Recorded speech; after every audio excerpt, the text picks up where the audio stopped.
Hi, Flick here from the Nerd Soapbox, and today we're at the Los Angeles Comic Con with a special guest. He's a voice actor, a voice director, and a writer who has voiced over 600 characters in animation and video games and anime.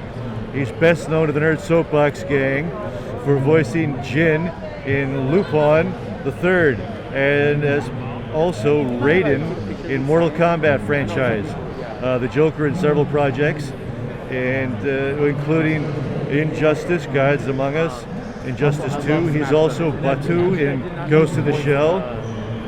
Well, it's Richard Epcar. Hi, everybody. Hi. Nice to meet you, Flick. Nice to meet you. How are you? I'm fantastic. He's got quite a strong handshake, this Flick. He really does. Thank you. Yeah, you're welcome. How's your con so far, Richard? It's been going great. Really great. The people are wonderful. They couldn't be nicer. They're really happy to have us here, and it's been a joy being here. It really has. So normally I ask people what their fandom was growing up, but I understand you and I both have something in common. We're lifelong James Bond fans. Oh yes, I'm a big Bond fan. What's your favorite James Bond movie? Well, I have a place in my heart for Goldfinger because I lost my mom. Not to put a damper on the interview, but when I was 15, I was very young. Right. And so my sister took me to see Goldfinger when I was 15, and I fell in love with James Bond, and I've been an avid fan ever since. So Goldfinger always kind of holds a place in my heart. Okay. And who's your favorite actor to play Bond? Well, Sean Connery, of course. Good man. Yes. I like your style. Well, he is the best. He is the gold bar standard, I think. Exactly. Yeah. Did you enjoy No Time to Die? I actually did like it a lot. I did. Makes sense. Yeah. I'm sure that not everybody was happy with the way it ended, but but it was a very good movie. Hey, you're both Daisuke Jigen and the voice director for the English dubs, but you've also voiced two other main characters. What is it, Gomen and Inspector Zenigata. Yes. Yeah. It's actually Jigen. Jigen is the marksman, and I do him mostly. And Inspector. And Inspector Zenigata. I've done him on a couple of occasions. I'm honestly not sure about Goemon. It was supposedly rumored that I did him way back in the day, which I don't remember honestly. But if that's true, then I've done most of the characters. The only one left for me to do would be Lupin himself and Fujiko. That's my question. Is there any chance we're going to hear you do Lupin or Fujiko? Probably not. Probably not. That's probably for the best. Believe me. All right. Maybe in a dream sequence. In a dream, perhaps. Yes. In a bizarro, fantasy sequence, we could have that happen. What was it like meeting Lupin's character, Monkey Punch? It was delightful. And actually, Monkey Punch is a big James Bond fan. Did you know that? No, and I did not. he bases a lot of the Lupin stuff on James Bond. Oh, okay. So if you watch Lupin the Third, you'll realize there's a lot of James Bond influence in there. All right. Wow. Okay. Yeah. All right. So last year we saw Lupin. It hit the American theaters with its first CGI film with Pixar quality animation. Yes. Yeah. If we ever get an American live action adaptation, who would you like to see play? Jigen? Yeah, Jigen. You mean besides myself? Yes. Because I don't care about anybody else, but just myself. That's all I care about. I would see that. Yes. I would see that. I would love to do that. There's a lot of wonderful actors. I have to think about that for a while. I'm not really sure. But there's a lot of really, really good actors. It would be wonderful.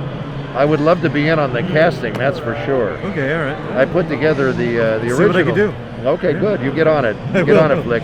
But I put together the original Lupin cast, and then my wife over here, Ellen Stern, she and I directed a bunch of the series together, and I directed a bunch of the stuff myself, and some of the movies and the games.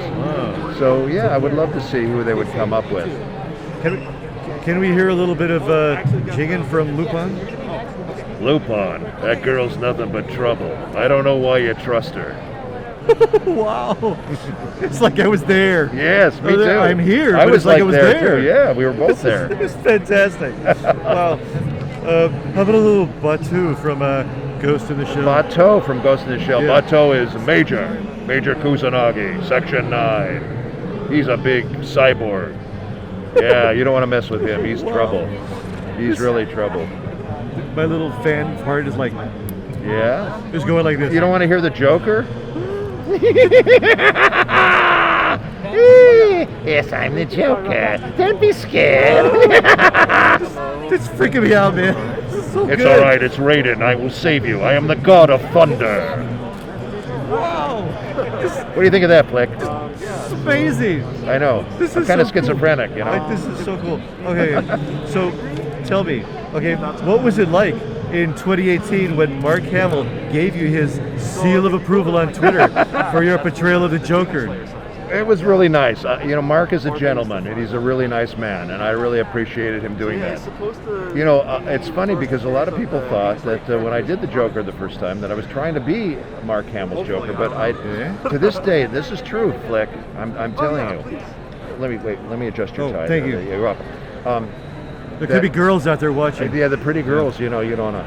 Anyway, Mark, they thought I was trying to be Mark Hamill's Joker, but to this day I've not heard Mark Hamill's Joker. So I didn't know, and you know, I don't want. I'm an actor, so I didn't want to. I'm not trying to play an actor playing an actor playing a character. I'm an actor playing the character. So I wasn't. So I'm not trying. It's like, you know, we're Bond fans.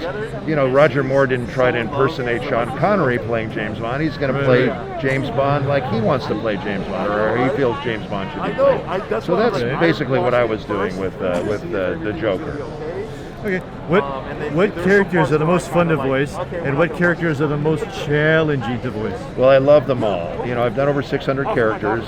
There's a lot of them in there. I love them all. They're all fun to do. The ones that are not so much fun are the ones that scream.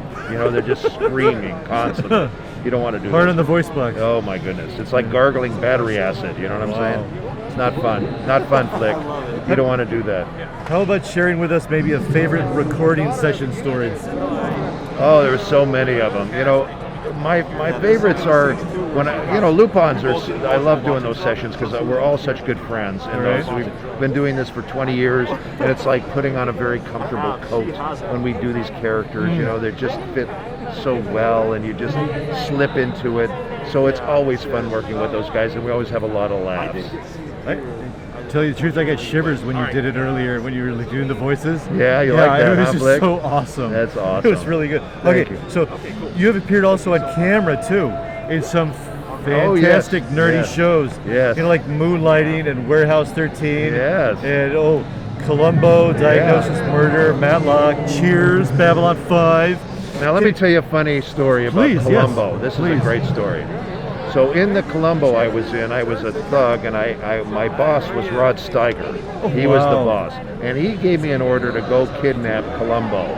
So we pull up in this big long limousine, and we did it three shots. All right.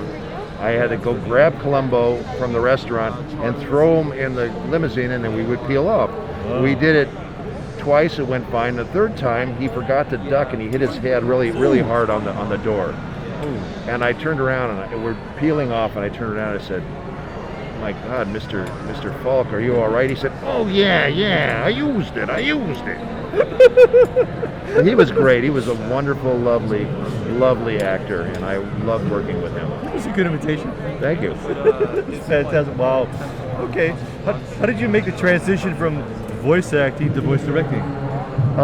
It just kind of fell on me. I was doing a lot of voice acting, and a studio came to me. They had this project. It was actually a Hungarian animated feature film.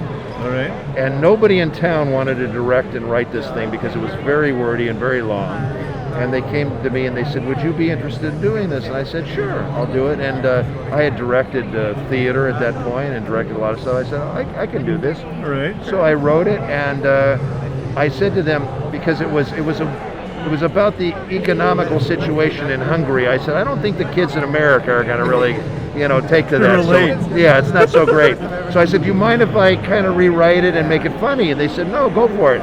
So I made it into a big comedy, and it did very well, and they loved it. And the company that did it came back to me with a series called Swiss Family Robinson, which you might have heard of on the Family Channel. And I directed all those episodes, and I just one thing led to another. I just kept doing stuff, and then I started directing Academy Award-winning foreign films into English. So I did Cinema Paradiso, Belle Epoque, Eat, Freak, Man, Woman, all these different shows. And I just have not stopped for almost 40 years now. I've been just working constantly. So it's turned out to be a really good thing. What's an obscure voiceover job that your fans would be surprised to know you've done, that it was your voice? I did a character, Mr. Noisy. He was in the Mr. Men show, and he was very loud. That's silly. I love it. Mr. Noisy. Mr. Noisy, yes. Wow. What are you working on now? Right now we're doing some more Lupin. We're doing tons of Lupin. I'm doing a game called Grand Blue, which is I've got a big part in that, and we just finished a bunch of other games, and there's some games I'm doing that I can't talk about right now. You know, those pesky NDAs. Right. But you can tell me. I'm a puppet. Okay, yes, I'm sure you won't tell anybody. I'm not so sure, Flick. Good choice. You're a good judge of character. Give me a high five, Flick. There you go. Nice job. Wow. Are you on social media? I am. I'm on Richard Epcar. Richard Epcar on Instagram. Richard Epcar on Twitter, and Richard Epcar on Facebook. But I would really love it, Flick, if everybody would follow me on Instagram. That would be wonderful. Yes, I love that. Yeah, I'll follow you. Thank you. Yeah. You keep that up, and I'll have you arrested. What kind of car? I was going to say, what kind of car are you driving? I'll follow you. Wow. Well, geez, thanks for talking to us. It was a pleasure, Flick. A pleasure. Very nice to meet you. Could maybe take us out with a little joker? A little joker? Yes, of course. Wow. I know it scares Flick. I'm sorry. Don't be scared. Fantastic. This is fantastic. Okay, let's see who else we can see or talk to at the Los Angeles Comic-Con 2021 edition. So I understand you like Clint Eastwood too, huh? That's right. I love Clint Eastwood. And a little Marlon Brando. Yeah, I love all those guys. Yeah. That's in my IMDb. It's all over. Oh my goodness. I'm like an open book, Flick. Yeah. Thank you, Epcar. Thank you. Richard Epcar. Thank you, Flick. Is it Mr. Flick? Or is it's just like Flick, like Cher. Excuse me, I didn't realize. You're a single namer. Yeah. All right. Thanks a lot. Pleasure, my pleasure. You'll have to. Are you burping him now, or?